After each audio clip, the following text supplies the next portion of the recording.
Oh, don't mind me. I'm about to pull this plate from here from under my desk. I cooked the whole spread yesterday. Listen, my mother-in-law made a sweet potato pie. I'm trying to act like I ain't take like 3 chunks out of it. And I'm finna get them stop it in a little bit. Oh man. It's you know what, TP? It's been a day. It has been a day. You can't even take a nap no more. Just you know what, this call for the theme music.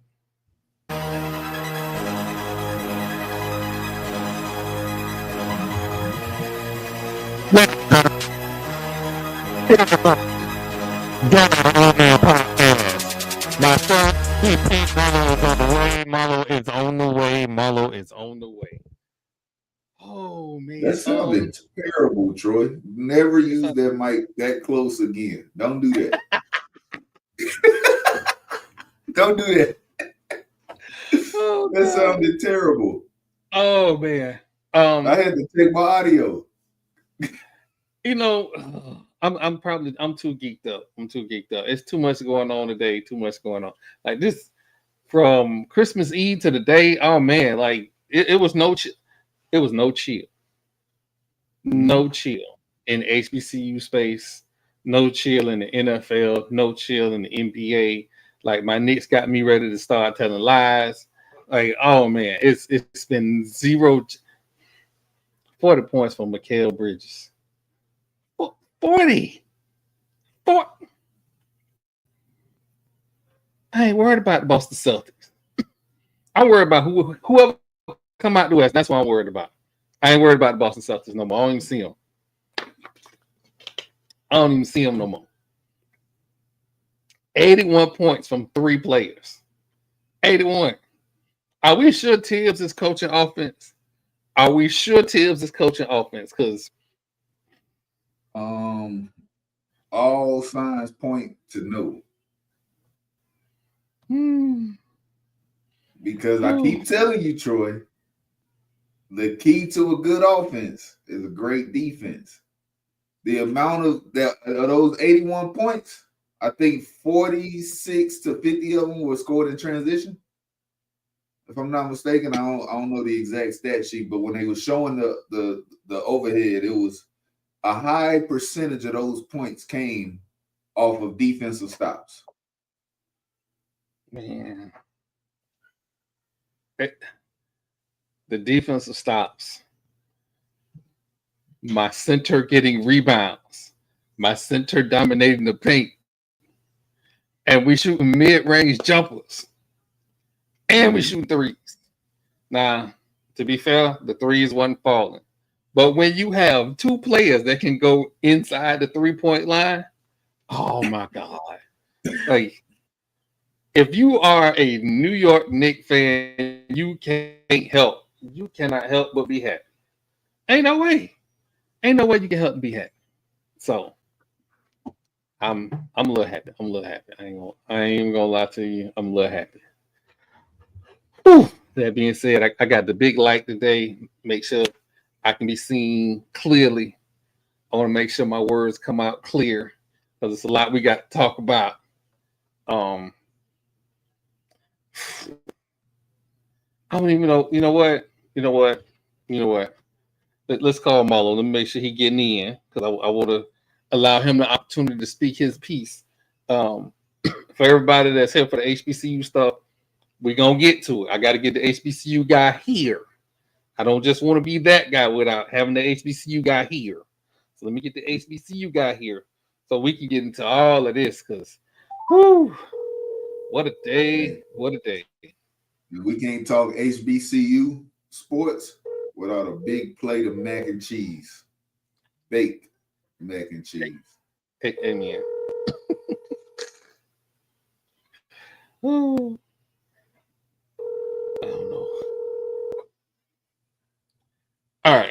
So while we waiting on him to come in, I'm gonna jump right into it because I asked this comedian if I could use his content. I didn't get a response back from him. But apparently, the Houston Texans are on the list, on this particular comedian's list, to never bet on or put them in his parlay ever again. Apparently, 2 points was a bridge too far for him. We're gonna ignore the fake narrative about quote unquote fans wanting D'Amico Ryans fired. I haven't heard one Texans fan say that. Not one. We don't blame D'Amico. We don't blame D'Amico for one thing, injuries, right? Injuries are very unfortunate, for the player and for the team. When you develop your roster in the offseason, yeah, you have contingencies, but the starters are starters for a reason. The ones that are not starting are because the guys that are ahead of them on the depth chart are better. So naturally, when you lose starters, the talent on the field goes down. Now it's up to a coach to manage, every aspect of the game. For the head coach, he not only is in control of the defense, but he has to manage the entire team on and off the field. We've had issues with players being suspended. Two of our top 3 receivers are out for the season. And for some reason, CJ Stroud seems to not be playing as well as we would hope. We don't blame D'Amico for these things. This isn't a head coaching issue. There are issues that we may have with the offensive coordinator. That's going to be something that's going to be brought up in the offseason. But as of right now, we have to roll with what we got. You can't switch offensive coordinators, 2 weeks left in the season. And we've already solidified a playoff bid. So to say, we're calling for D'Amico's job and we clinched the playoff spot, we can't go up or down, I don't want to hear none of that. We just have to keep playing football and try to get into the playoffs, at least playing a little better than what we have. We finished with the Titans. They haven't played particularly well this season, so we should go in there and be able to get a win and go into the playoffs with at least some type of positivity. The game against the Ravens, there were a lot of in-game situations where they did not go our way early in the game.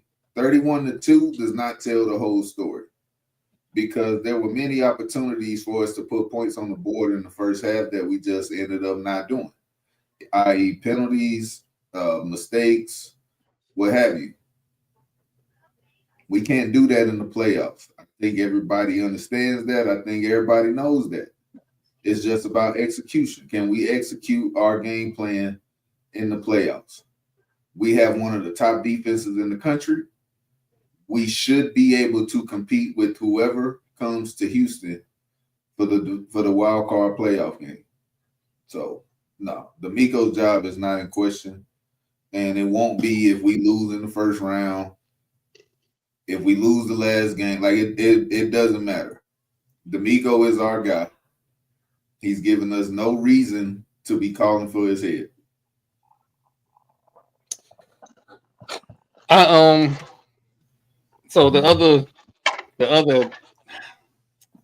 So I am normally never wrong about Neighborlater.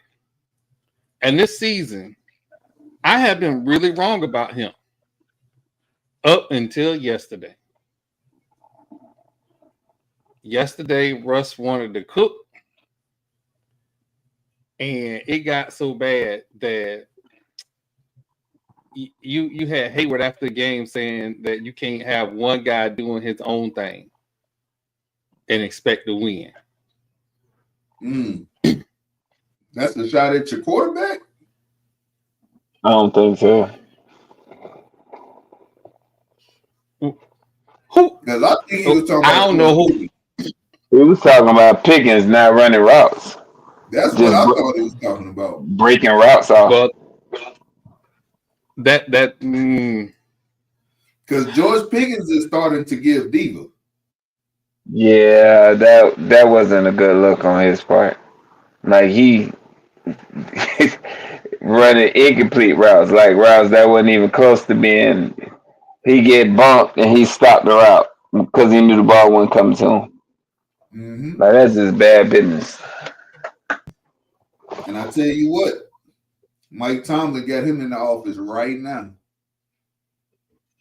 Because the type of character that Mike Tomlin has, he expects his players to play with the same integrity. So if you're not doing that, you will not be a Steeler next year.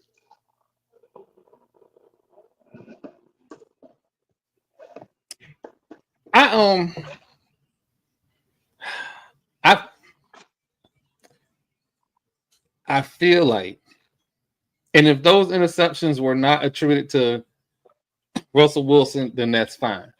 But he did not play well at all. And it wasn't like Kansas City was running away with the game in the beginning. Did you watch the entire game? Yeah, you had to. I watched the whole game. Okay. I watched the whole game.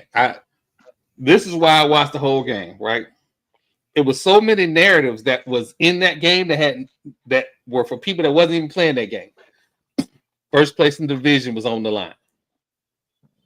How we looked at Lamar Jackson was on the line. Is Kansas City actually the best team in the league? And I'm here to tell you, 15-1, yes, they are the best team in the league. Point blank, period. They have found ways to win. They are also the luckiest.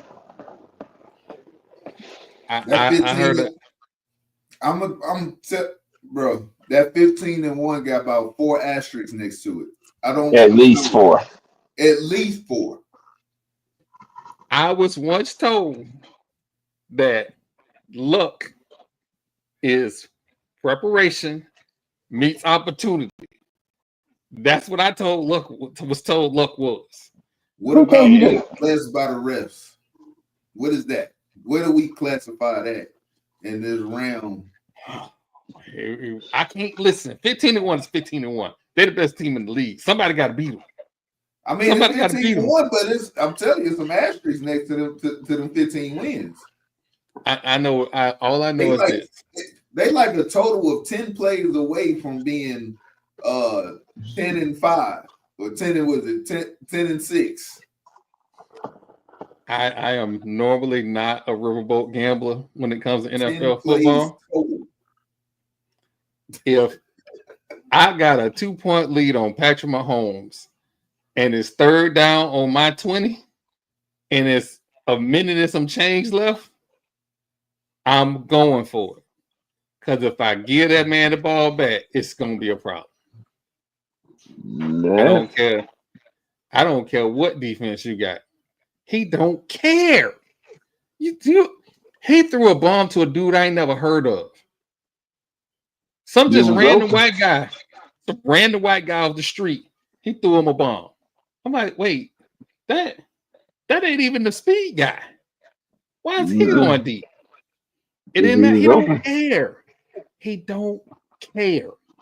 You really gotta understand Andy Reid has a phenomenal amount to do with what Kansas City does. I agree. Like, it is his culture. Mike Vick. Pick one of his quarterbacks. It didn't matter. Or straight NFC championship appearances with Donovan McNabb. And they call him Mr. Choke. They call Donovan McNabb Mr. Choke.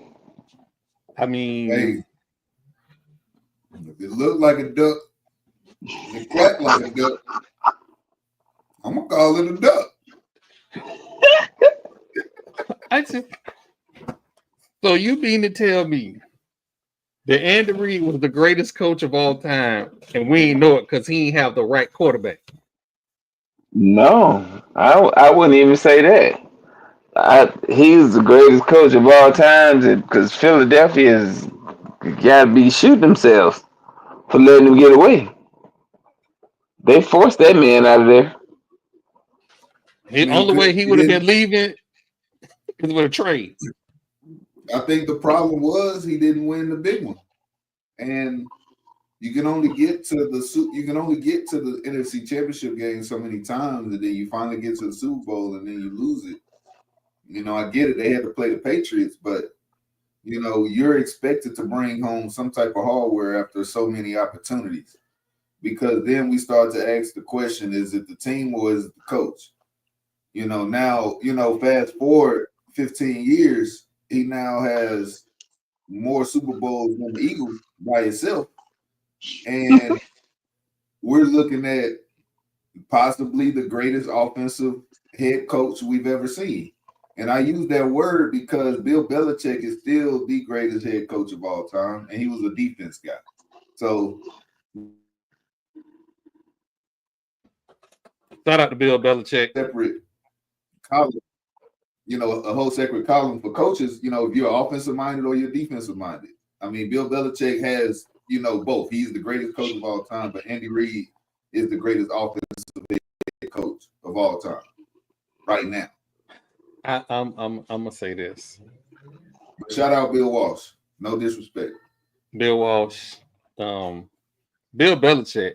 Not only is he the GOAT, but he run around the UNC with a 24-year-old, like driving her to class. So we got to give him an asterisk next to his name because he's trying to relate to the younger generation. And do y'all? I'll say Bill Belichick was the greatest coach when he had Tom Brady as his quarterback. Everything after that is questionable. We're not gonna go down that rabbit hole. We got too much to get to tonight. Absolutely too I'm much just to get to saying, tonight. since we throwing out greatest, he's the greatest coach of that time with Tom Brady as a quarterback. When Tom Brady was not his quarterback, he didn't win shit. That's a woulda, coulda, shoulda.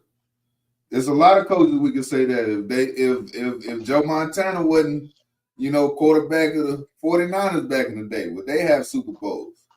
If John Elway wasn't in Denver, would they have had Super Bowls? You know what I'm saying? Well, we talk a lot about Mike Shanahan, and then his sons now being able to be successful in the league. Can't win a big one, but they won some games. But every great coach has had that quarterback. Even going back to the Dick LeBeau days. You can go way back. You know what I mean? Every coach has had a quarterback. When John Madden was at his heyday, Jim Plunkett was out there. You know what I'm saying? Every coach has had that guy that we consider a great coach. And I think it takes a great coach to find that guy. So it's not to discredit. And to his credit, he ain't find Tom Brady. He got lucky. Bledsoe got hurt. They were 11-5 that season. I'm not.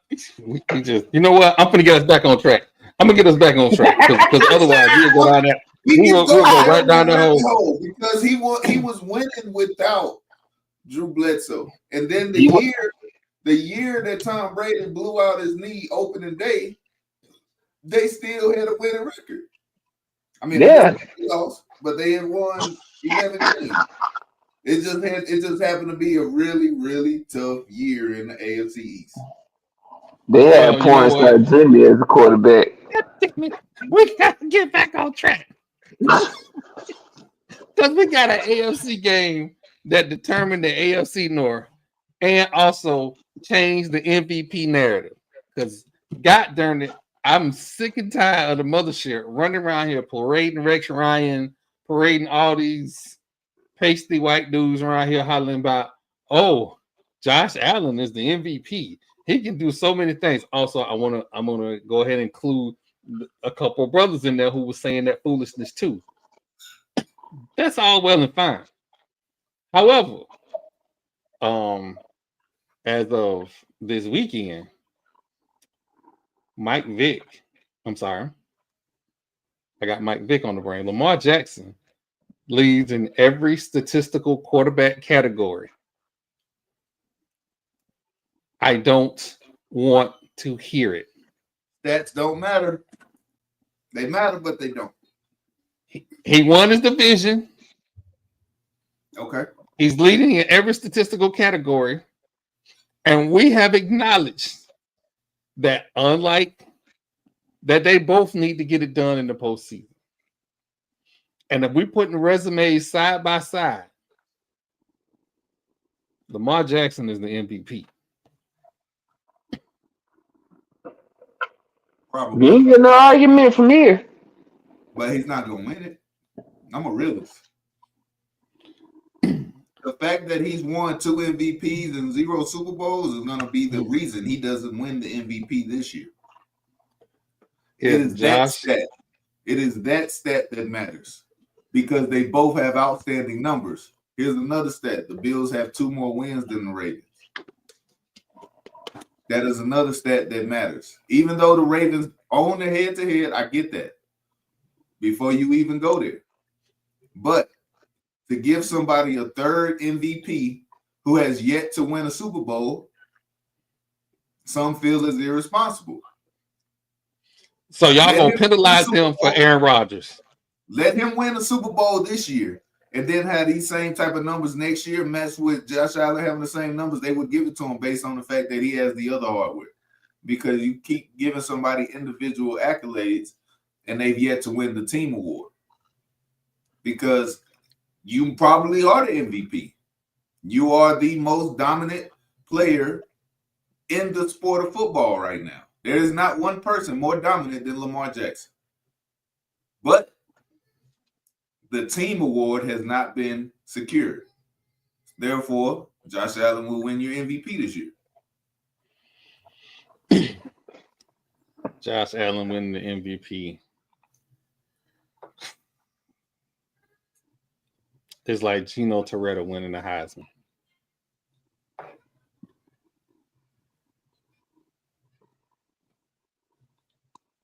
We're not going there. I ain't said nothing. We're going down rabbit holes. Let's go. That's not something I touch. I leave people personal business alone. Anyway. This mac and cheese fire though. You playing? That's how you, ladies and gentlemen. That's how you change the subject to keep somebody from out of a rabbit hole. Bring up food.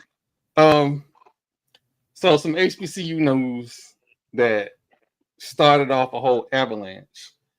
We have been for a couple weeks now that FAMU's James Head and make some changes to his coaching staff. We now have actual knowledge that one has been confirmed, but another one is possible. North Carolina's offensive line coach and run game coordinator Cedric Williams is rumored to join the staff, and confirmed is running back coach and recruiting coordinator from North Carolina Central, Kevin Maurice, is going to join the staff next year.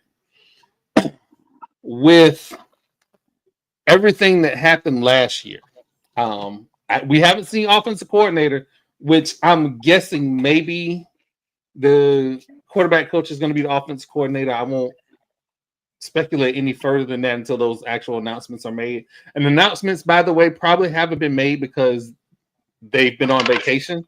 So actual HR paperwork hasn't gone through yet. So that may be part of it, but being able to run the ball was the Achilles heel of FAMU last year. They didn't get a rushing touchdown, I don't think, until week 8. They were dead last in the conference in rushing touchdowns. And I threw out third down yards to go average. When you can't run the ball, third and long. A lot. So, so that is a situation that I'm hearing different things. I like the way North Carolina Central ran the ball last year. My issue with North Carolina Central was the same issue that every MEAC squad had last year: quarterback play, for the most part, with the exception of South Carolina State. Quarterback play was the number one issue with North Carolina Central. You go from HBCU Player of the Year to a kid that's been backing up for a couple years, and Walker Harris. So there was noticeable drop off. But the run game was never in question. As a matter of fact, I think they beat Alabama State over the head with the run in the Orange Blossom Classic. So starting with a running game is a great start. But the HBCU news of the day: Desean Jackson is going to be the head coach of Delaware State. Now, a lot of people are calling this the celebrity coach hire. I don't know if I necessarily agree with that, but it is a big name for Delaware State. Marlo, since he is a former Buck who was a better Eagle, how do you feel about that? Well, my first question would be, who has he coached? Where did he cut his teeth? Who did he learn his scheme from? Or is it just, I played the game, so now let me go lead men? Like I don't know if he's even coached high school. He hasn't. I He just checked. retired last year. I was about to say, I checked his resume. I have seen no coaching experience whatsoever.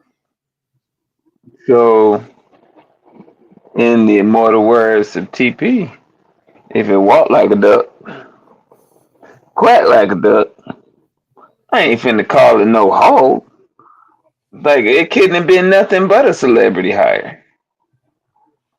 I tell you what, that Cali boy gonna be real cold on that sideline come November if Delaware State ain't winning games. What? Because it's already cold. I'm telling you, it's 20 times colder when it's scored 40-0. And then you get hired in December after the season, and you don't have a staff. Like, you already should be getting ready to go in the spring. Well, have you seen the amount of names that's already entered the transfer portal? Yeah.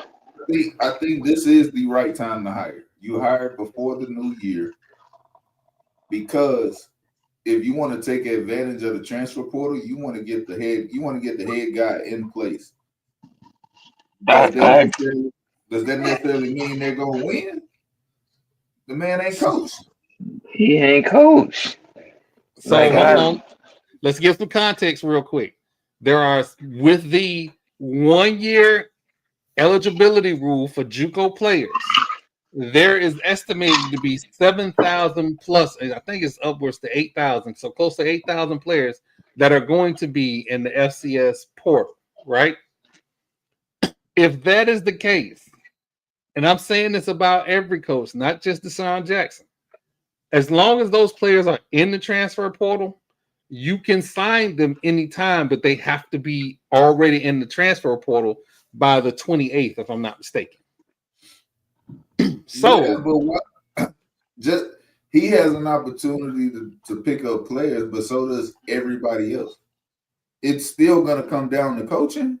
I don't care what you go out and get out the transfer portal. If you can't coach, the product that's going to be on the field ain't going to be what people want to see. I wish nothing but success to these men entering into this round because all tides raises all ships. If they're successful and prove that they do have the coaching powers to get it done, that can help. That can't do nothing but help the brand of college football. Like I don't understand the hire though. Like who is he bringing with him? Because you got position coaches that you got to fill a roster quick. In Delaware State, they weren't chomping at the bit to shake up anything in the MEAC. So hell, you keeping coordinators from that era? What are you doing? What is like most new coaches want to come in and bring your people? Who are you bringing? Like you can go to the transfer portal. Me, hell, I'm going to these high schools. These are the kids that are getting overlooked and build from the ground up. Like I get that you want to win right away, but it's a lot of talented kids in high school that aren't even getting looks no more because of this portal. Well, Like I think if you had something to offer, you can go get 3, 4 stars to come to your school from high school because the big dogs are coming from the transfer portal. That's an interesting, that's an interesting fact that with the overturning of the rule and giving every kid that's went to a JUCO an additional year of eligibility, you're taking a year away from kids coming out of high school. So now they're a year away. I get it. If you're good enough, you're gonna play. But some of those guys were just looking for, would be just looking for an opportunity. So now they're gonna have to go to a JUCO and stay in college a year longer before they can get their opportunity. So what I think is gonna happen. So this up until that ruling, this was the year that all those COVID kids were going to be gone, right? Now, because that Miami kid never went JUCO, so he's not going to get a 10th year. But all of those kids that played during COVID should be gone. Well, if any of those kids played during COVID JUCO, they now get it moves the COVID year over 2 years. So you won't get back to normal recruiting cycles. Let's give it 3 years and you get back to a normal recruiting cycle, right? All I'm saying is stop moving the goalposts. Well, I don't think the judge, and to be fair, I don't think the judge, and it wasn't her job to go, oh, well, let me see how this ruling affects college football as a whole. She was looking at, this is the case in front of me. This is what affects JUCO players. This is what I'm ruling on. She didn't take into account, well, if I give kids who play 2 years in JUCO 4 years in college, I'm not thinking about what the transfer portal, what all of these extra years are going to do. I'm just focused on this one case. And so I think unintended consequences is you now are going to have players who play 6 years of college football. Some 7. They got, I was going to say at least. But here's the thing. The happy medium, the coach that finds the happy medium between the mix of transfer portal kids and high school kids, that coach that finds that happy medium is going to be a well-paid coach because he will get the talent to develop and the talent to play right now. And that's how you use the transfer portal. You want to have talent to play right now. You don't. And if they can't play, why get them from the transport portal? You might as well go and offer a scholarship to a high school kid and develop them into what you want them to be instead of bringing in a kid that's proven that they're ready to move at the first sign of adversity. And that's what most of them do. Like oh man, my playing minutes are down. How can I get to the league? Like yo, shot at getting to the league really wasn't gonna be that great anyway. So Hello. like these kids don't realize that. And I don't know if it's just um bad advice that they're getting, or that they just, you go in with that holier than thou complex if you were a star at any sort of level, like high school or where you coming from. If somebody patted you on the back a few times, your head got a little big, so you want to jump ship and maybe take your talents elsewhere. And 9 times out of 10, it don't really work out. Like you don't get the burn. You don't get the program you're going to may regress instead of progress. Like I You know, don't know. a lot of those kids that, punch the button, right?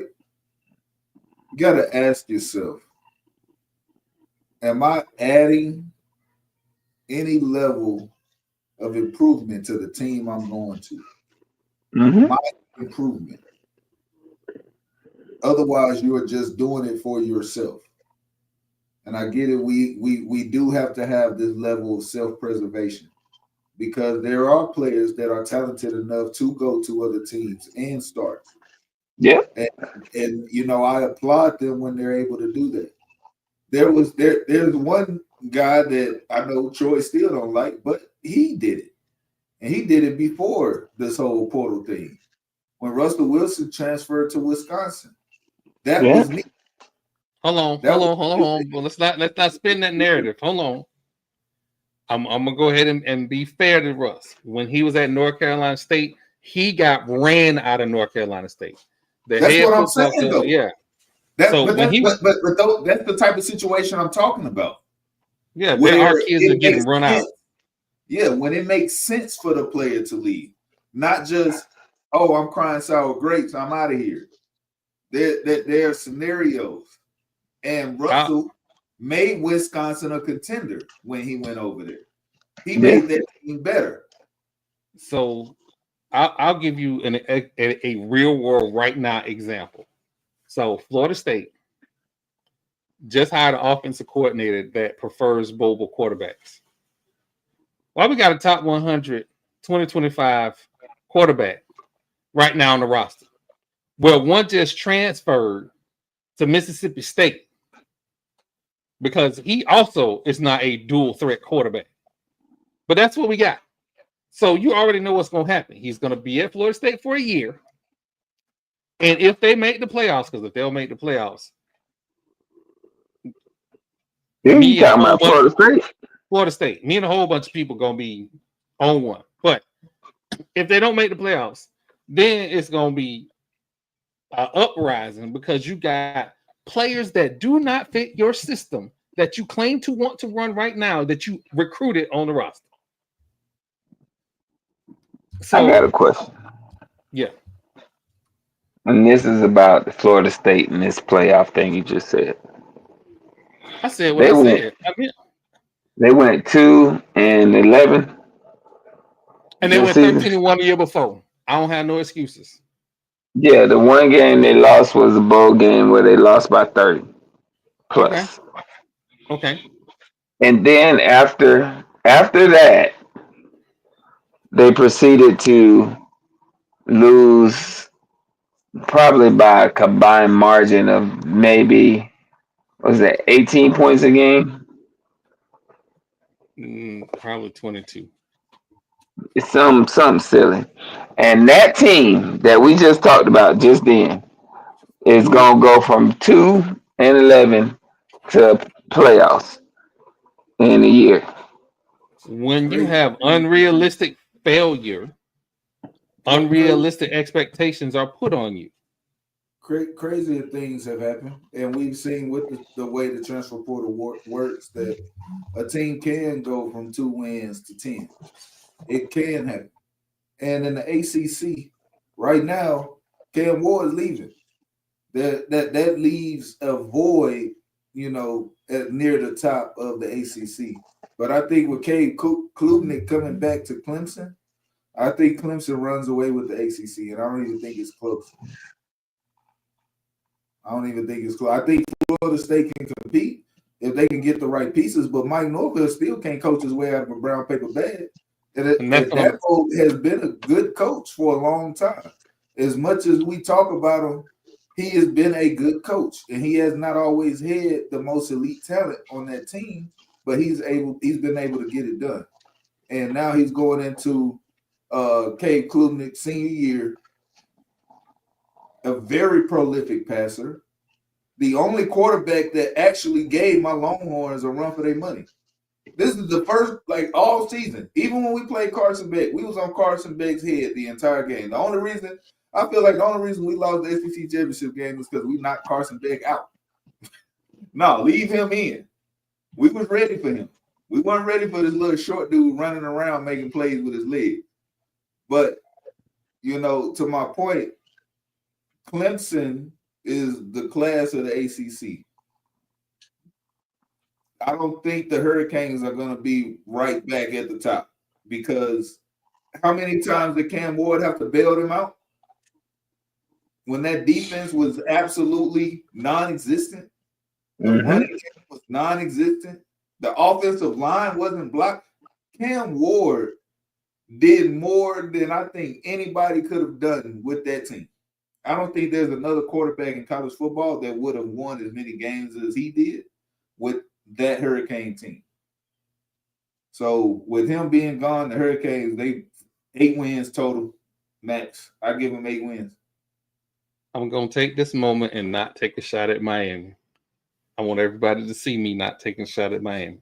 That being said, SMU, Clemson, SMU are going to be the class of the conference. Florida State has got to figure its way out in between those two. Point blank, period. I think a second place team can get into the 12-team playoff. That being said, they did this year. Exactly. That being said, and that was after they got their pants pulled down in the ACC championship game, and they still got in. Here's the scary thing. I think another recruiting cycle for SMU, which right now, when I looked at the recruiting, I don't know how well that's going right now. Another recruiting class, another transfer cycle, they may be able to do better than they did last year, but we'll see. Miami is, I don't want to say it's over, because that would be wrong. But that life wallet money is gone. Secondly, why is y'all NIL taking shaky stock market? If it was FAMU, it would be worldwide news. Why is your NIL collective taking shake dividends? I think I'm back. Then we lost Marlo. We lost Marlo.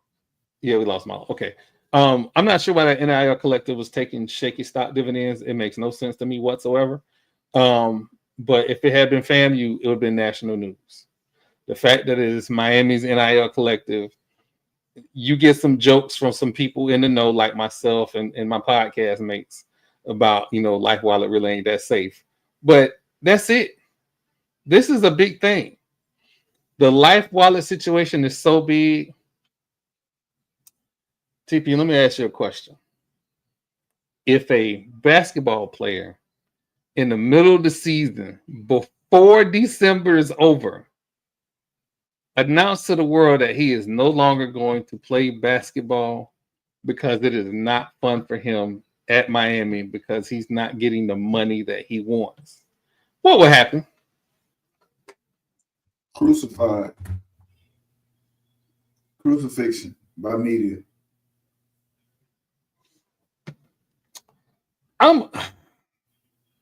And here's the thing. And this is a message to everybody who plays any sport. If you are playing a sport for the sole reason of financial gain, you're doing it for the wrong reason. Notice how I said for the sole reason, because I do feel that a person should be fairly compensated for their talent. But if that is your only reason, you need to find something else. Get you a trade. Because that's not what sports is about. I could not wait for this podcast to kick off tonight, because there is a story that has everything you want in a sports story. It has intrigue, it has drama, it has Ibis people acting stupid, it has an Ibis coach being an Ibis coach. Everything we absolutely thought they are. For everybody that don't know, Jim Larrañaga, former head men's basketball coach at the University of Miami, decided today that he was stepping down effective immediately in the midst of a 4-8 season. Why is this important?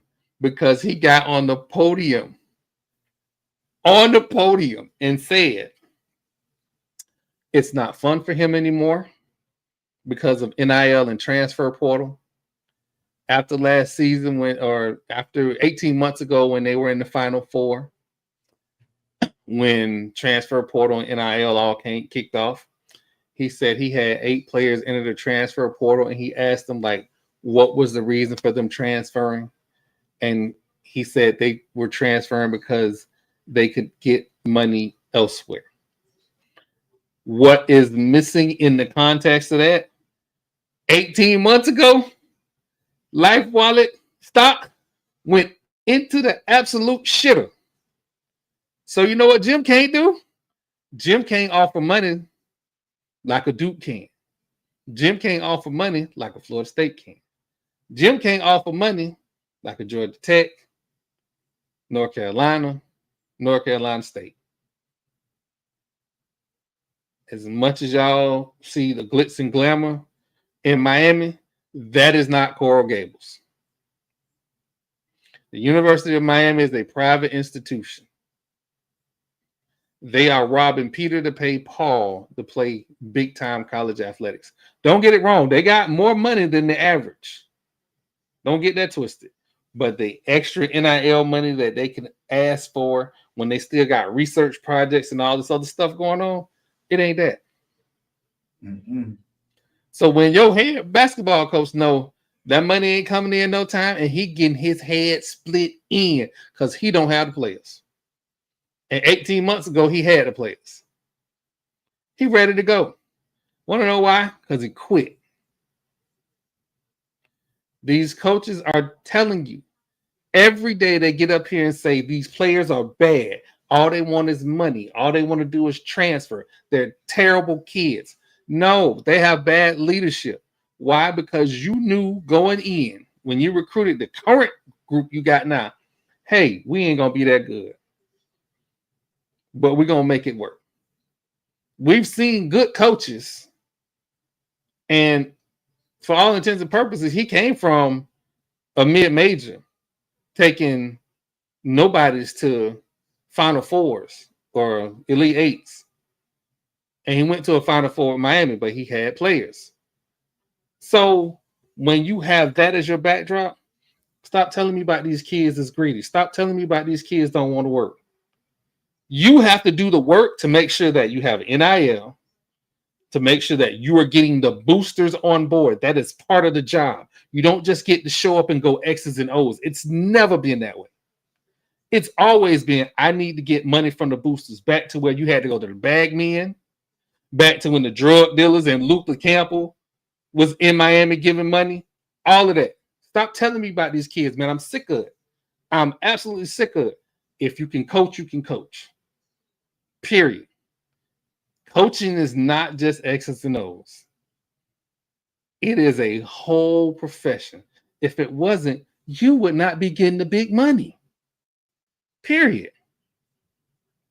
But that, you know what? That I just thought about it, TP. That contract coming up. And you don't have a good year. How you gonna? Wow.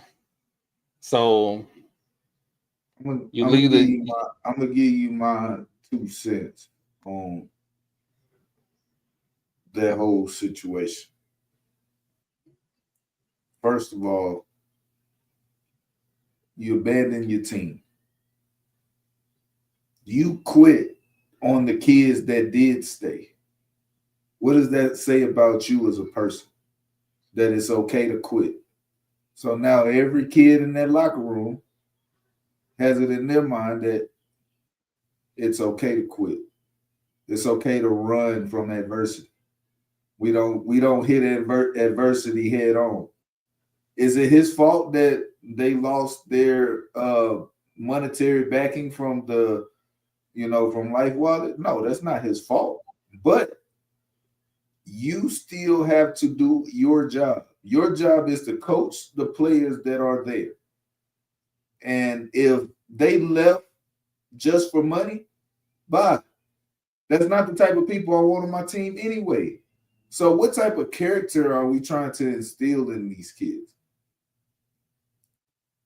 Because if everything is telling them to go chase the money, then it probably wasn't a good environment to begin with. Attitude reflects leadership. And if you have not been leading these kids in a proper way, we can see your character now. And that's why they left.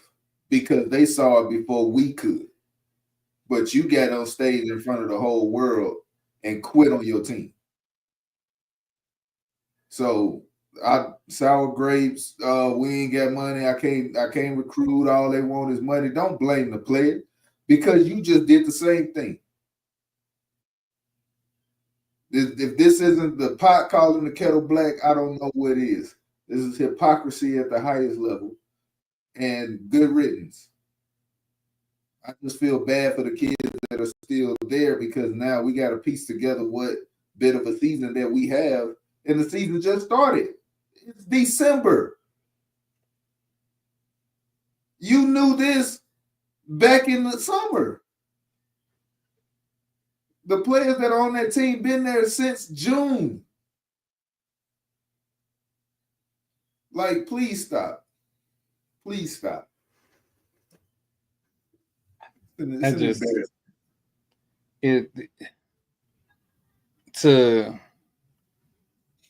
I knew at some point this was gonna happen. Like I really wanted to roast Coach K for it, but we didn't know all of the details. So I couldn't really roast him for it. I kind of just let him ride off in the sunset. He kind of earned that, whatever. But this Ibis, oh no. We can't compare somebody that has won multiple national championships to somebody who ain't even sniffed one. Don't know what it looked like. He was going to get both these barrels because there's apples to oranges. We comparing apples to onions. This is where we at because you stink and get up going. We don't care. I only care about the kids, and you clearly don't. So good riddance. Don't let the dough hit you with a good Lord split you.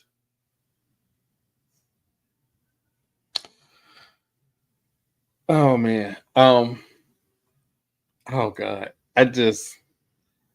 This whole I'm not saying NIL and the transfer portal is perfect. It's not. I get annoyed because the kids catch a lot of the flack, but the parents and the adults behind the scenes that are asking for these ridiculous requests kind of go scot-free.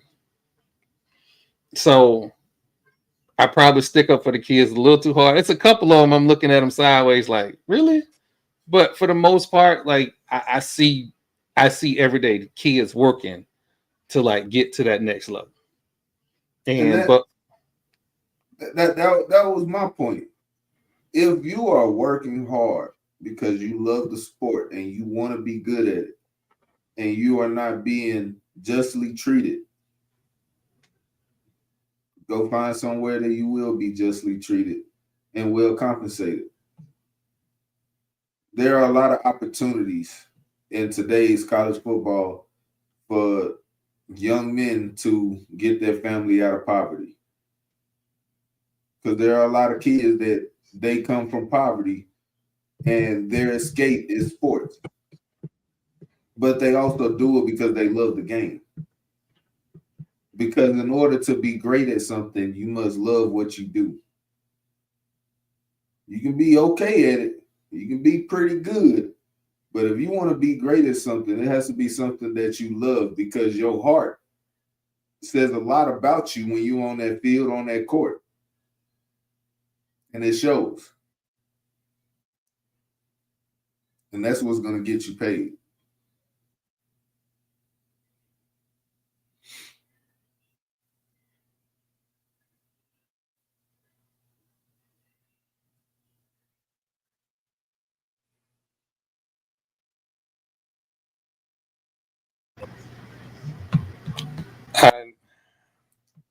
I'm sorry. I'm fighting my computer. Um, I just it's been a real big year. And I think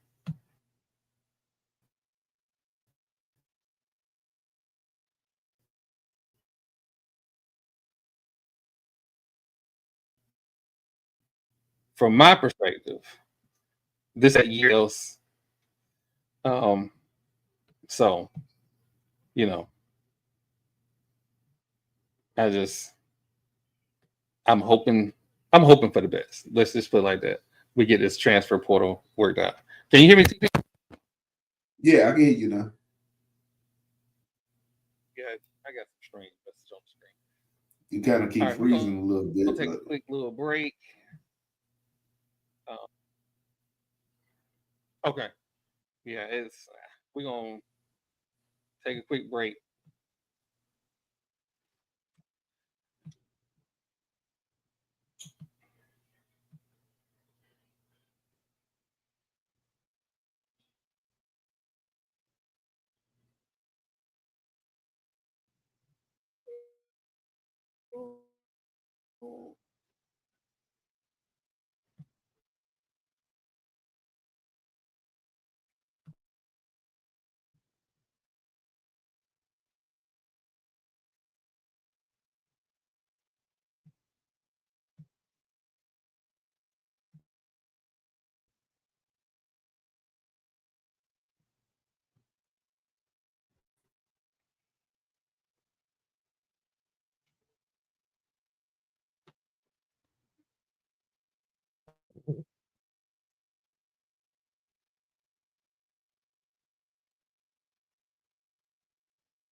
can't hear it.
Can't hear you.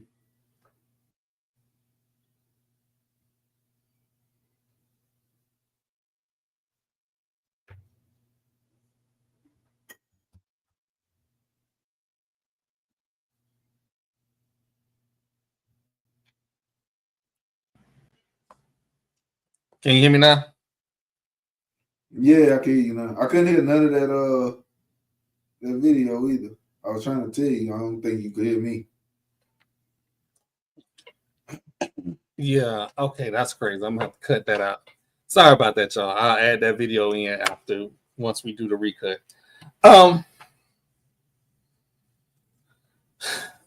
It's the playoffs. You got Texas.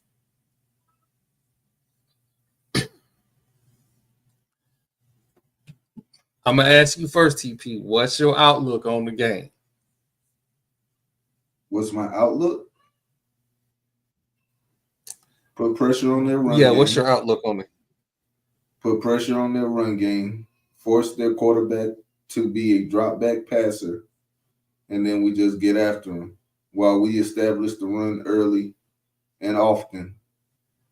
And when we get in the red zone, please bring in Arch. Please bring in Arch. Don't leave a man sitting on the sideline the whole game and give him 2 plays where it's a read option. Please bring in Arch. Quinn is still the guy, but we got a lot of talent sitting on that sideline. Bring him in. It's okay. We know who the leader of the team is. We know it's Quinn. There won't be any controversy, I promise. Just bring in Arch to let him play a little football so we can go get this win and move on to see Oregon or Ohio State. So this Scatterboo kid, who by the name, because until we start getting later on in the season, I know who this kid was. Absolutely did not know who this kid was. Then as we got later on in the season, we started heading to late October, November. These people in Arizona will start talking about him for the Heisman. I'm like, wait, what? And then I seen him. See, you could look at the stats. Looking at the stats is one thing, but I saw him play. That made a difference. That made an absolute difference. And I'm like, oh, he just a veteran around. You know who he reminded me of? A smaller Peyton Hillis. I'm sorry. I just never imagined Peyton Hillis and Heisman talk in the same sentence, which is kind of how I feel about the Scatterboo kid. He's good. Oh, no, I didn't throw him in the hot. No, absolutely not. I There are think like 10 players I would have put above him in the Heisman voting if I had a vote. At least I think 10, he's being generous. In their offense only, he's effective. However, I think if you make them pass, it gets sketchy. It gets kind of sketchy. Yeah. But I see with the NFL front that Texas has, I think this gets ugly early and late. I did not expect Arizona State to be in the playoffs at the beginning of the season. Like, if you would have asked me who was the surprise team to make the playoffs, Arizona State wasn't that team. I don't think anybody would have had them in the playoffs. Just based off of, pure merit and their accomplishments from last year. There was nothing that screamed playoffs about that team. But this is why they play the game. This is true. You still got to go play. Whether you a good team or a bad team. You leave it all out there on the field, let the better man win. Only thing we ask for is a chance that's fair. Well, so for this game, it's a neutral site game. again, I don't know what the line is right now. It's the playoffs. I don't really care about the line. I just want Texas to win the game and continue to promote this SEC narrative that ESPN wants all of us to buy into. So I think Texas wins that game. Now, on the other side, it is Boise State and Penn State. And we're going to find out if this Big Ten defense is what they say it is. Because Boise State is a solid team. But they have a guy that you know is going to get the ball either running or passing. And they got to tackle him. This is going to be Penn State's first look at a pro football running back all season. I said what I said. He looks, talks, walks, hits like a NFL running back. If you can get Derrick Henry light, that's him. Because his after contact yards is ridiculous. You gotta attack him intentionally. Because if your game plan is anything other than trying to stop number 2, it's gonna be a long night. You have to be intentional when it comes to stopping Ashton Jeanty. And you still might not stop. But what you can do is you can get a couple, yards for loss, tackles for loss. Because if you can blow it up at the line of scrimmage, you have a chance to get them on the ground in the backfield. You force them in the 3rd and longs, I don't think their quarterback can do it. As solid as a team as they are, I don't think their quarterback can convert 3rd and 7s consistently. 3rd and 7 pluses consistently. I don't think that has been their mantra all year. Honestly, it's been we're gonna ride the run game, and we're gonna stay ahead of the chains, and that's gonna help us win games. I've seen them go 4 quarters with teams that shouldn't even be on the same field as any of these other teams in the playoffs. So we're gonna find out what they really about. Is it just a Jeanty show? Or is there an actual team in Boise, Idaho? Well, we're going to find out. Because you ain't got nowhere to hide right now. You know what? I'm going to let Marlo go before I get to the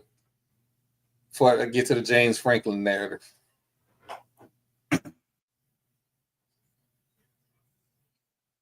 You're muted, Marlo.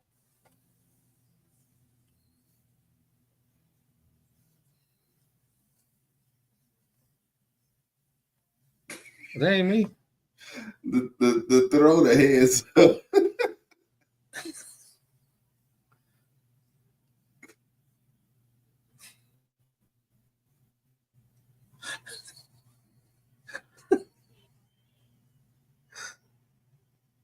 He about to pull the plug.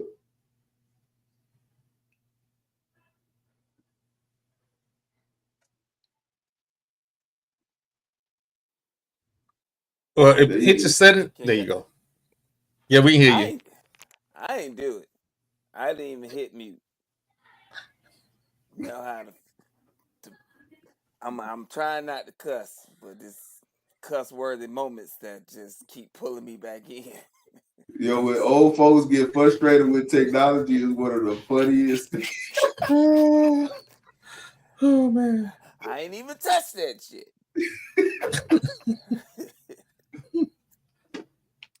But I want to see in these games, these teams talking about like narrative have been, especially for Boise State, their offensive line is top tier. Their offensive line is top tier when they're not playing defenses that bring a front four that can put pressure on the ball. So I'm very interested to see. And Penn State can get like that's linebacker you. Used to be Miami, but now it's Penn State. They got some boys that fly around the ball. So I'm interested to see what their offensive line does. So that's my take on it. Well, I'm gonna say If this. if Boise State's game plan ain't to avoid number 11, they need to throw their whole game plan away. Because let me tell y'all something about this guy named Abdul Carter. Abdul Carter has the ability to wreck your game plan. And if you aren't intentional when it comes to avoiding him, then he will destroy your game plan. He has the ability to rush the passer outside, inside, power rush. He has block shedding ability on run plays. He can even drop in the coverage. So if you lose him, he will find you. And he's coming with bad intention. Bad intentions. All game, every play, all night. Yeah. So I'm really Ask Ohio State about him. I'm gonna say this, right? James Franklin is always the bridesmaid and never the bride. He does not like the big moment. I don't know what it is. We've seen several times where he was supposed to win games, and you can make all the excuses in the world. I have no more excuses for him. This is it. He didn't make the Big Ten championship game because he had a bad loss. He is in the playoffs only because it's a 12-team playoff. This is his moment. If he loses this moment, it is going to get loud in Happy Valley. Very loud, because it won't be any excuses to hide behind. You have everything in front of you. You have a cakewalk to the championship or to the semifinal game. You got to win this game. Ain't no cakewalks. It wasn't a cakewalk because they definitely had to put hands and feet on Indiana to even get in that situation. Yeah. They won every game they were supposed to win. Nobody picked them against Ohio State. You know what I'm saying? Nobody picked them against Oregon. They won every game they were supposed to. And I don't know. I don't want to start the only reason they in the playoffs because it's 12 teams, because that's going to be, you can say that for every team outside of the top 4. You know what I mean? I don't want to start that, Troy. I don't want to start that. I think they earned their position in the top 12. They're not even just in the top 12. They're in the top 10. So they earned this opportunity. But I do agree that when the lights get bright, they do seem to be a little too bright for Mr. Frank. So we're going to find out. Because, like I said, if you're not intentional on stopping Ashton Genty, you're going to get knocked out by this team from Boise, Idaho. Because they going to run the ball. So we're going to see a lot of running the football in this game, because Penn State has a running back of their own. And Singleton, easily one of the top 5 RBs in the country. So we about to see some good pound 4 yards in a cloud of dust type football. Old school. My O-line versus your D-line, your D-line versus my O-line. And we're going to see who wins. Because both of these game plans is based on keeping the yardage short on third down. So who's ever able to put the other team in third and long situations, who's ever able to dominate the line of scrimmage, because I talk about it all the time. The game is won and lost in the trenches. This is that game. You want to talk about won and lost in the trenches? We saw what just happened to Indiana against about Indiana's top rush defense. We heard about it all week leading up to it. Oh, they only giving up 70 yards of rushing a game. Well, hell, my man Jeremiah Love with a 98 yards on one play. You want to talk about dominating the trenches? They got dominated in the trenches early. Whoever that happens to in this Boise State Penn State game, drive the bus early. Because if you start off getting dominated, it ain't gonna be pretty. Well, this next game, I must say it. Georgia and Notre Dame, I don't give Notre Dame a cold chance in hell. Why not? This Georgia team is talented at every level. They are. They won the SEC championship game with a dude that they just pulled off the bench. You know what? Come here. Let's go see what you can do. And he did.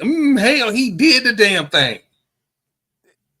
And are you gonna tell me this Notre Dame team, who started their loss at the start of the season, was so bad? I did not possibly fathom that they would get into the playoffs. Like I don't understand. Have you seen some of Georgia games where they played down to a lot of their opponents? He didn't watch the Ole Miss game. He couldn't have. I watched the Ole Miss. I did. I watched the Ole Miss game, and I listened. You couldn't have. Did you? Were your eyes open? So y'all thinking Notre Dame is going? I'm not gonna say Notre Dame's gonna get ran out of the stadium. They got talent on both sides of the ball too. They're gonna get ran out of the stadium on a Zamboni. It's gonna get ugly fast. Y'all heard it here first. I don't believe that. Based on what I saw from Notre Dame after their loss to Northern Illinois, that was a completely different football team from that point on. And they beat some good teams along the way. I can't sit here and say, oh, Notre Dame ain't got a chance. Because they put their cleats on the same way Georgia do. And these are two very talented teams. As a Longhorn fan, I got to lose to Georgia twice this year. So I'm going to say that, yeah, they probably will win this game based on the amount of talent that they have on that roster. They have a more talented roster than Notre Dame. But it ain't by a lot. It ain't. I ain't gonna say it's by a lot in the trenches. In the skill position and the linebacker position, it is a noticeable difference. Absolutely. No. Notre Dame's linebackers couldn't hold. They couldn't hold their jockstrap. But that front line, yeah, they got a front line. I'm not going to deny that. The front line on both sides of the ball for Notre Dame are elite. And they have the ability to compete with Georgia. And Carson Beck is not that good. So if Georgia can't run the ball, guess what? Bring the back up in. It's gonna be a long day. Bring the back up in. He's not completing these third and longs. So if Trevor Etienne isn't able to get going in that run game, it's gonna be a very close game. It might be last team with the ball win. Notre Dame got a good kicker. So who knows? Well, so by the time we'll hit this game, by the time we get done with this game, Wallow should be back so we can talk about his ragged ass Bucks. Oregon and Ohio State. Round 2. We, not just us, but the national media. Both teams look unbeatable on paper. The problem is Oregon beat Ohio State already. Yeah, and I don't put an asterisk by it just because they won. I put an asterisk by it because they won it in Eugene and they barely scraped out of that game. So neutral site. Both teams, look different. There's the outlier Michigan Ohio State game where Ohio State just looked flat the entire game. It was, a lot of passion, a lot of animosity that was played with on both sides of the ball. But outside of that, they look dominant in that first playoff game. They look absolutely dominant. And for the remainder of the season, Oregon has looked unbeatable. Outside of the fact that they defense don't get enough stops. They cannot go into the Ohio State game and not play defense. They cannot do it. They started the season playing down to opponents. They had a bunch of games that went down to the wire that they could easily had lost. Hell, Boise State could have beat them. But the last 5 games of the year and going into the conference championship game, the offense looks unstoppable.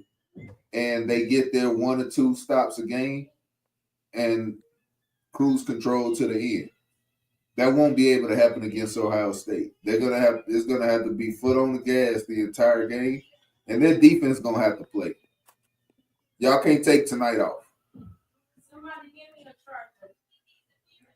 Because Ohio State doing it on all levels. They run the ball, they throw the ball, they play defense, they rush the pass. The secondary is elite. Ohio State doesn't have any holes. Oregon does. And I get it. They beat Ohio State. But if I'm looking at it from a blank slate, Ohio State doesn't have any holes, but Oregon clearly does.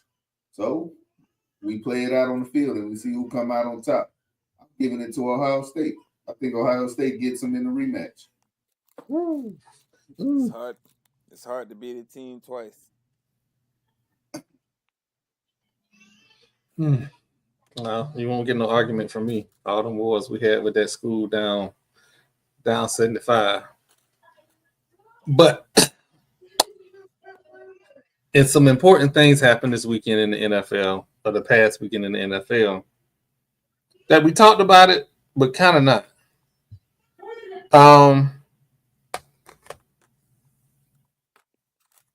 So Kirk Cousins was benched because of poor play for Michael Penix Jr. Some reports are saying that if they cut him before, I think March, whatever, that they won't owe him the rest of the money, which I don't care about, to be honest with you. What I care about and what's important to me is the Tampa Bay Buccaneers absolutely shitting on the money. Now, I didn't need them to do a lot this season, but if they was going to be in the playoffs, I needed them to host a home game. And they had a 1-game lead on the Atlanta Falcons.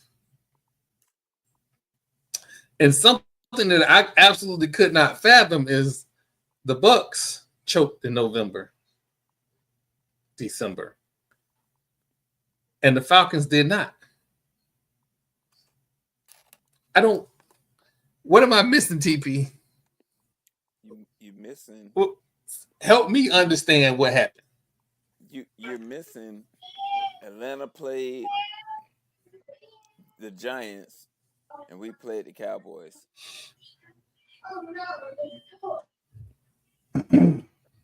First of all, what is the question?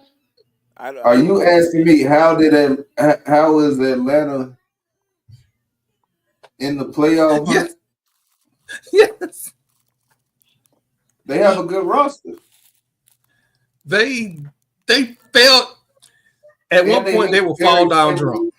They've had a very favorable schedule. At one point they will fall down drunk.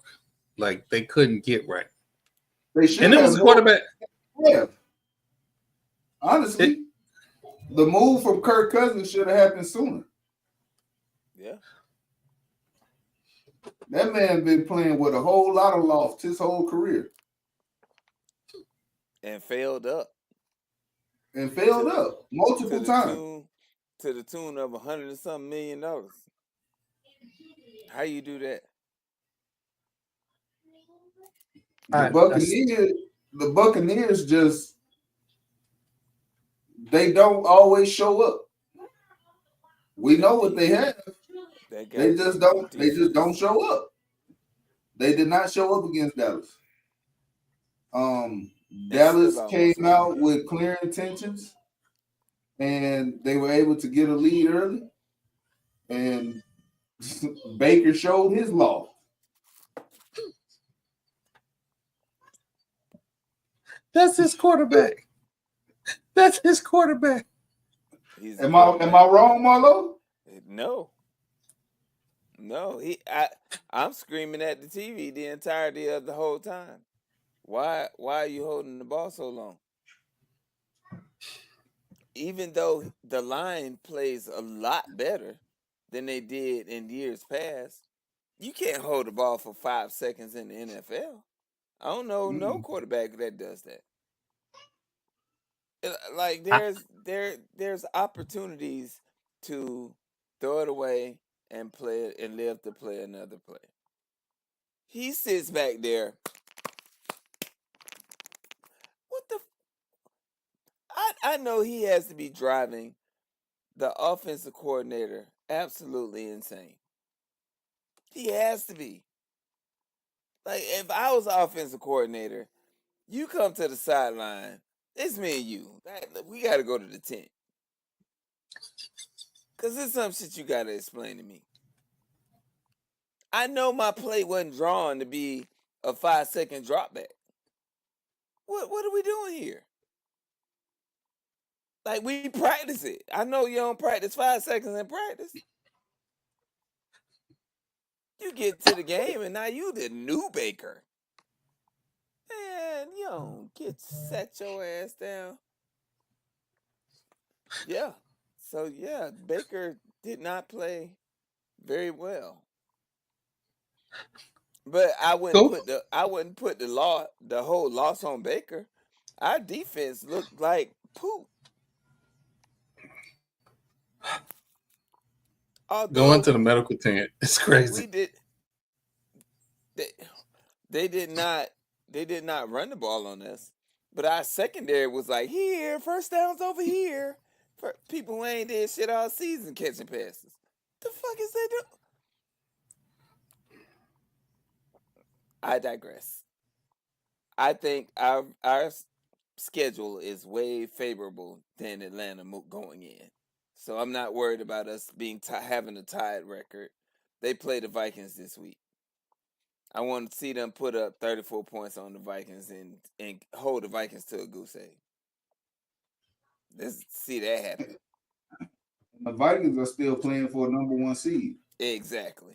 So the one seed in the NFC has not been clinched. It has not. And then the last game of the season is Detroit and the Vikings.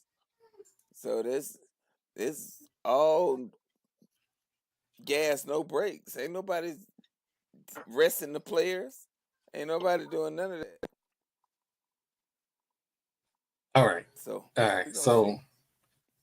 I took a moment to laugh at Marlo's Buccaneers, especially after he wanted to take Baker into the medical tent. I got to talk about my Raiders because I'm still mad. Why are you winning now? We was in the 2 spot. I was happy. I was in butt naked bliss. That's our coach. And you gonna get your ego and want to beat the Jacksonville Jaguars. Everybody wants you that would be. You got to remember this thing of tanking. It does not exist in the NFL. These people are playing for butts and seats. I just want to point something out. We been 2 years without a quarterback.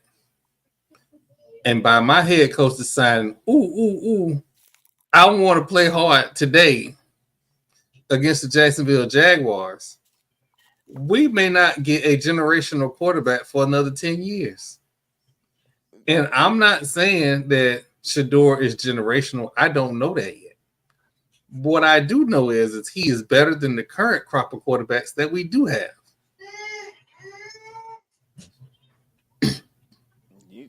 No lies detected. So, man, bitch the coach for the rest of the season. That's what I say. Wow. There's still opportunity to get better based on the simple fact that over the last couple years, the first quarterback off the board has not played particularly top level. You know, talk about Bryce Young and Caleb Williams. Caleb Williams having a decent rookie campaign, but the team hasn't won. The Raiders have other holes that need to be filled, and even having the number one pick, if they don't, whatever they do after that is what's going to determine whether or not that's a winning team. So whoever they draft, it doesn't matter if you don't do anything after the draft, after the first pick. If they think they're going to catch lightning in a bottle by taking one of these young quarterbacks that's available and address all the elephants in their rooms, like it looked like an African safari in their damn meeting room right now because they got that many holes that need to be addressed, and we good over here. We good. No, you're not. You're not good over there. Like y'all need help in all phases of the game. All of them. Hold on. So let's be clear. We need another DN. We need. This is the NFL. Hold on. We need another DN. One DN help you. Because I think the other guys can be rotational players. They just can't be starters. They're just not. We got two guys on the defensive line, and that's not going to work. So we need another defensive end, and we need a backup nickel because we've had some injuries. I don't care if we just drafted that center. I want him gone. We had an opportunity to beat the Chiefs, and he hit my quarterback in the face with the football. I want him gone. And he messed up 2 weeks in a row. He got to go. So we need a center. The tackles haven't been crazy, but they haven't been elite either. And I need a guard. I need a people mover because we only got one people mover. And when you run the football, you need two people movers. And I want a people mover that can move because this is the new NFL. They do all kind of wacky stuff where they send the guards in different directions and run all kind of wild plays. So I need a mobile guard that's big, mean, and ugly. I need a quarterback. I need a quarterback, right? You do realize like a lot of these players we can get in later rounds. I need a quarterback. If we cannot get back in the top two, move heaven and earth to get Sam Darnold. Because when you get Sam Darnold, the other thing you got to do is you got to get a top wide receiver. And I have a feeling it's going to be a couple available. So that's 8 spots right there to fill. And now we compete. We absolutely compete. And we're doing it. I don't want to compare us to Denver, but we're doing it through the draft. You forgot about the head coach. You finna do all this through the draft. I'm gonna say this. I don't think you. We need an offensive coordinator. Not all through the draft. We have to do the bulk of it through the draft. You got a hidden free agency. You know, perhaps. You know, yeah, y'all ain't got no trade capital. You ain't got nobody you can trade to consolidate draft picks because don't nobody want anybody that's on the Raiders right now. No, it's some people that want Max Crosby. Outside of Max Crosby, there isn't anybody that trade. If you trade him, now you need some more players. I said if. because Max Crosby is talking like Myles Garrett is saying he was unhappy, and Max Crosby said, "I'm kind of in a similar situation. I want to win." Understandable, absolutely understandable. However, I don't want to have to get security called on me because I tried to jump on the owner. Don't you trade Max Crosby? Let's You the just. one put it out there in the atmosphere. I'm saying that's the only piece we have that. Well, that's the only piece that we have that'll generate second round plus third round picks. But just stop winning. Let's focus on our draft boards. Let's look at our free agent targets and stop winning. That's it.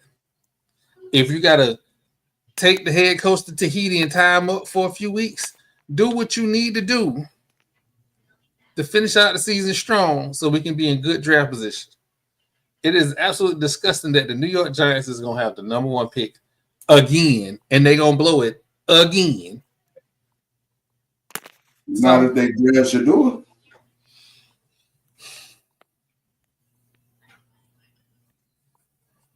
Dan Jones was so bad.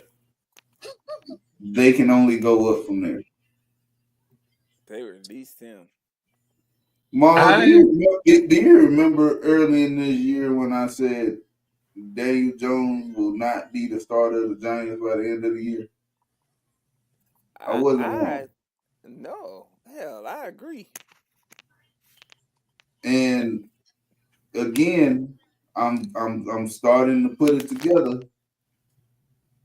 Shador gonna be a first year bust. Cam Ward gonna be this year, gonna be next year's Jaden Daniels. I'm saying this in December. Season ain't even over with. So you're telling me that I have to hope that my quarterback is an ibis? Yes. First hope, of all, pray, do whatever you need to do. Talk to whoever you need to talk to be okay with this. But y'all need Cam, not Shador. I don't think Shador should be a starter his rookie campaign. He needs to go to a situation where he could sit back and learn the pro game, because it's different than being in Colorado.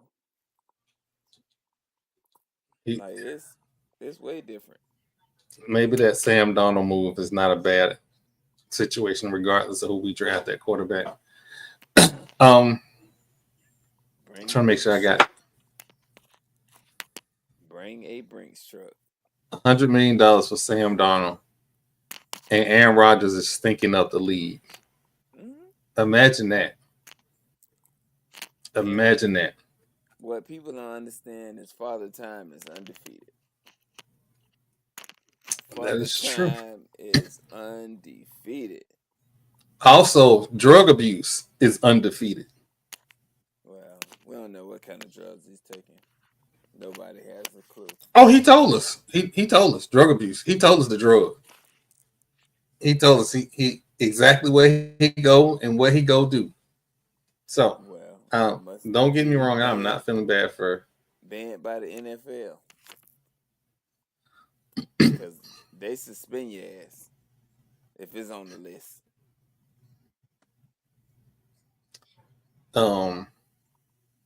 If Lamar Jackson was doing it, Lamar would be suspended. I said what I said. Well, an interesting topic. Last topic, ladies and gentlemen. Interesting topic came up in one of the groups I was in. Someone said that they would rather have 3 home games in Tallahassee, FAMU, rather have 3 FAMU home games and play the rest on the road because, and I quote, Tallahassee is too expensive for a football game. What? It's what I seen. It's what I seen.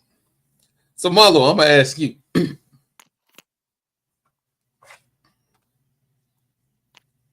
How do you feel about FAMU only having 3 football games at home? I think that would be something that would not make sense at all. Like you have home field advantage for a reason. Like as a student body, like part of your tuition goes to the athletic department.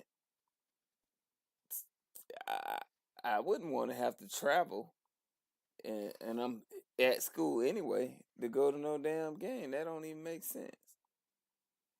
So yeah, no, whoever said that don't understand college football. Like I don't know many alumni who would rather have gone on a away trip while in school to go see my team play. Like that don't even make sense. That don't even make bad sense. Now I was just there is something that can be done about some of the hotel fees and stuff that are being charged during the weekends of home games. That could be done through legislation, but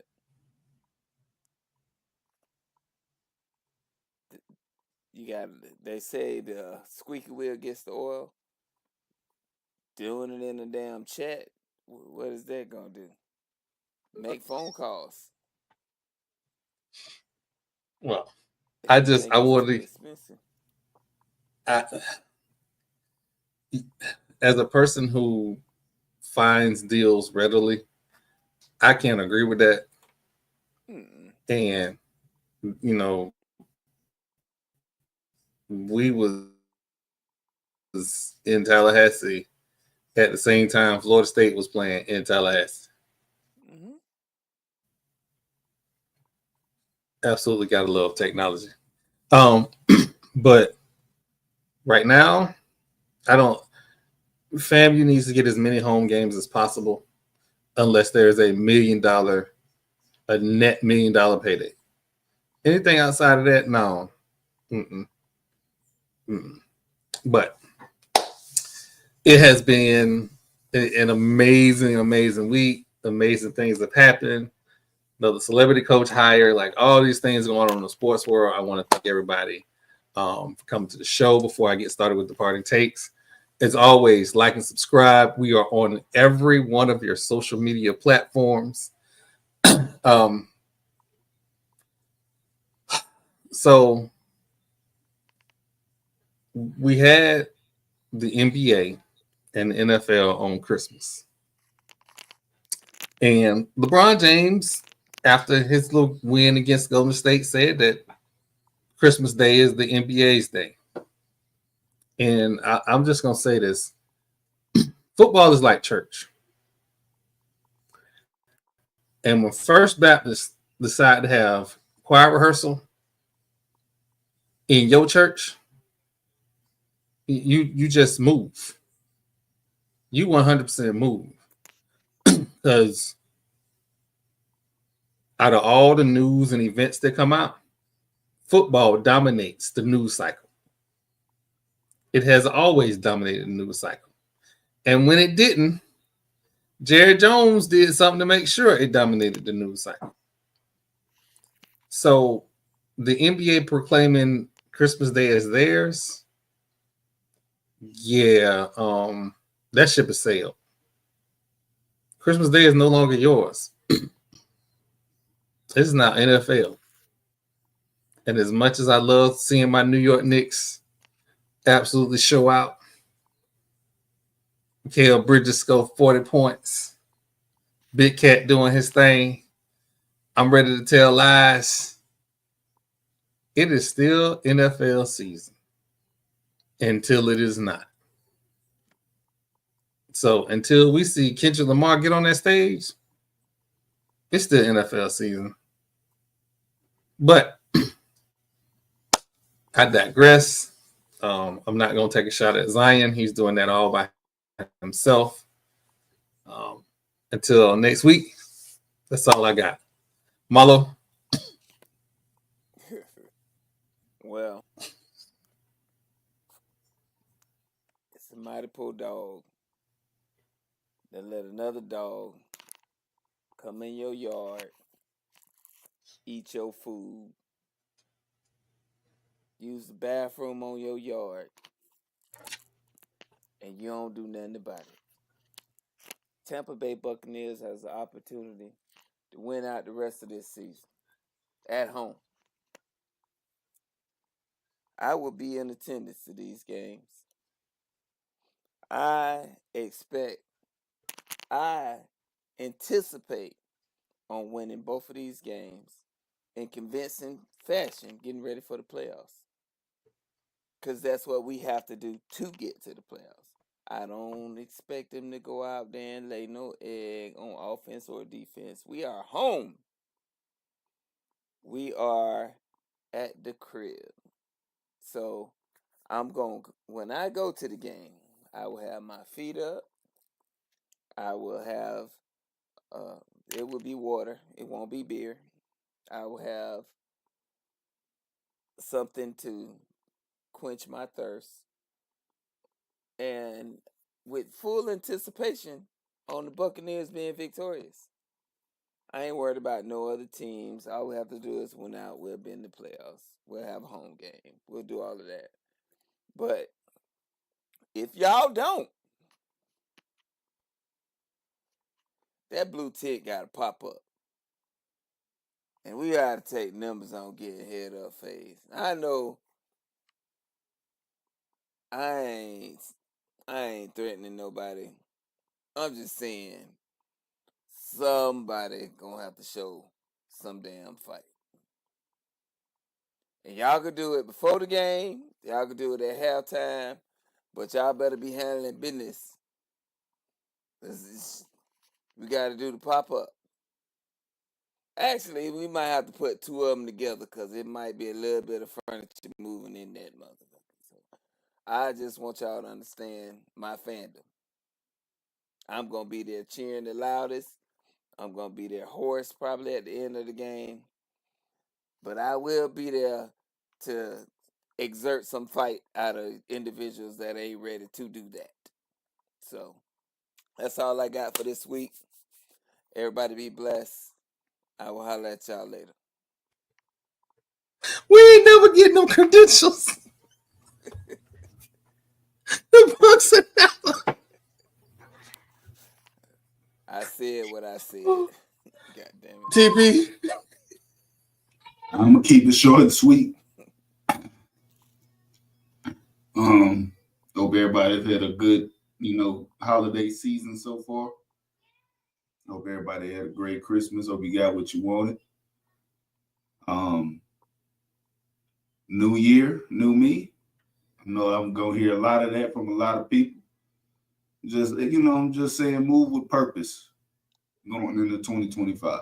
You gotta move with purpose, gotta be intentional in everything you do. That's my family mantra going forward is just being intentional.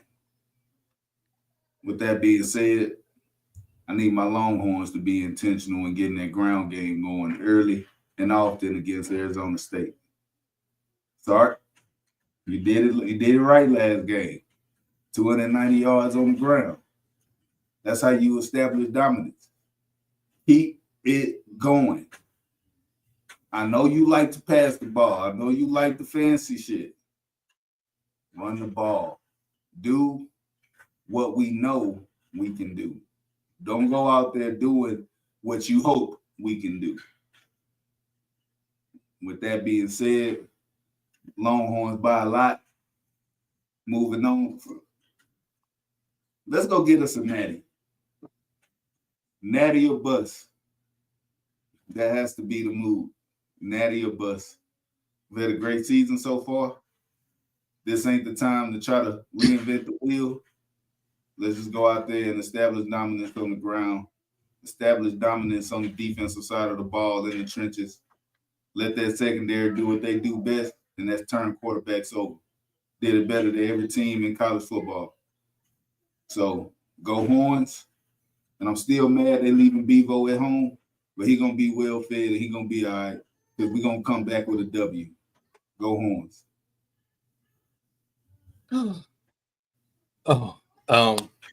Again, I want to thank everybody for coming out to the Gathering Old Men podcast. We have not done at the end of the year as much advertising that we normally would do. We will be doing that after the new year. There will not be a Madness basketball podcast, as that will be New Year's Eve, and y'all don't need to see me like that. So we will not be having that podcast, but we will be back on the 2nd, hopefully to have wonderful news over the weekend, me being able to tell some more lies about my New York Knicks, maybe even be able to say that like we moved up in the draft position, whatever the case may be. We'll be back next Thursday. For myself, TP, and Marlo, I want to thank everyone for coming out. Y'all have a good one.